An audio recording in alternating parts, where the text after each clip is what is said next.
Urusi na China zinajipanga kukabiliana na vikwazo vilivyowekwa na Marekani pamoja na mataifa ya Magharibi. Urusi imekuwa vikwazo katika siku za hivi karibuni na Marekani, hasa katika upande wa nishati ya mafuta. Mnamo Oktoba 23, msemaji wa Wizara ya Mambo ya Nje ya Urusi, Maria Zakharova, amesema kuwa hatua hizo za adhabu dhidi ya sekta ya nishati ya Russia zitakuwa na athari mbaya zaidi kwa walioweka vikwazo hivyo, lakini amesisitiza kuwa Moscow pamoja na China hazitakubali kuhatarisha maslahi yao ya kitaifa. Ikumbukwe soko kubwa la Moscow katika nishati ni nchini China. Lakini pia hata wakati huu mataifa magharibi yanapanga mipango ya kuweka vikwazo dhidi ya China kutokana na ushirika wao wa kununua nishati ya mafuta kutoka nchini Urusi.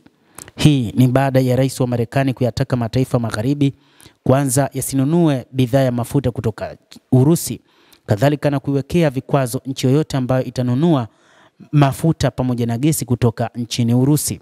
Mpango wao ni kuona kwamba Urusi isiingize fedha kwa ajili ya vita vyake vinavyoendelea huko nchini Ukraine, wakiamini ndio njia pekee ambayo itaizuia Urusi kuacha vita hivyo. Licha ya Urusi kusema kwamba ilijiandaa kwa muda mrefu kwa mapambano dhidi ya NATO, Russia imelani vikali vikwazo vipya vilivyowekwa na Marekani dhidi ya makampuni yake makubwa ya mafuta, ikionya kuwa hatua hizo za Washington zinaweza kuisukuma dunia kuelekea hali ya kutokuwa na utulivu. Maria Zakharova amesisitiza kuwa Moscow iko tayari kwa mazungumzo, akisema hakuna vikwazo vikubwa vinavyokwamisha mazungumzo ya amani mradi tu yatajengwa juu ya heshima ya pande zote na uhalisia.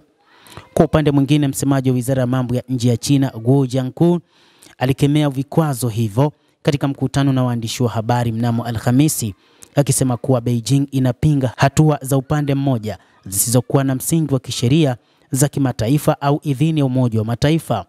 Amesisitiza kuwa mazungumzo na majadiliano ndio njia pekee ya kuweza kutatua mgogoro wa Ukraine, si shinikizo wala vitisho. Hata hivyo, umesema kwamba watakaa pamoja na Urusi kuangalia ni jinsi gani wataweza kukwepa vikwazo ambavyo vinawekwa dhidi ya mataifa yao. Utawala wa Rais wa Marekani Donald Trump ulitangaza vikwazo hivyo mnamo Jumatano ya wiki hii, vikilenga shirika la Rosneft na Lukoil, makampuni mawili makubwa ya mafuta ya Russia, kwa kile Washington ilichokiita msimamo wa Moscow na kukataa kumaliza vita vya Ukraine. Vikwazo hivyo pia vinahusisha makampuni tanzu kadhaa yanayohusiana na Rosneft na Lukoil. Aidha, vikwazo hivyo vinajumuisha marufuku ya hatua kwa hatua ya uagizaji wa gesi ya LNG kutoka Russia na masharti mapya dhidi ya meli za kubeba mafuta za Moscow. Hatua hizo zinawakilisha hatua ya kwanza ya Rais Trump kuhusu Ukraine katika mhula wake wa pili na zimesababisha bei ya mafuta kupanda kwa zaidi ya $2 kwa pipa.